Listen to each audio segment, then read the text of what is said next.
Well, now at 5:30, there are growing calls for a Georgia lawmaker to resign. Thanks for staying with us. I'm Tracy Hutchins. And I'm Sean Gables. The calls to step down are over his involvement in a deadly accident. Haley Mason joins us from the state capitol.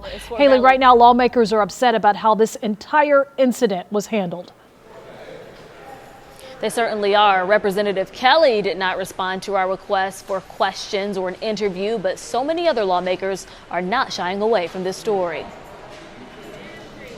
House Majority Whip Trey Kelly was front and center as the legislative session reconvened this morning. He smiled for pictures and shook hands with the Speaker of the House as lawmakers below have been mounting calls for him to resign.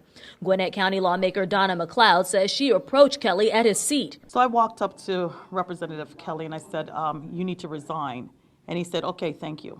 The pressure comes from newly publicized reports out of Cedartown, where a cyclist was hit and killed by an SUV. The driver of that SUV was a friend of Kelly's. Instead of calling 911, that driver called Kelly to say he thinks he hit something, but wasn't sure. Instead of Kelly calling 911, he called the local police chief. That cyclist later died. The county coroner says the chief and Kelly are partly to blame. Even 16-year-old drivers know if you hit something and you're not sure what you hit, you call 911. Even in the case that you hit a deer, you have to call 911. State Representative Renita Shannon says she was the first lawmaker to call on Kelly to resign. I was the first person to call on him to resign. He is a majority whip of the House, and I just don't understand how somebody who, does not have the good sense to call 911 in a potential situation where a person has been injured, and that person is still allowed to represent 50,000 plus Georgians. Today, a petition on change.org is calling for Kelly's resignation and for him to be censured as a lawmaker.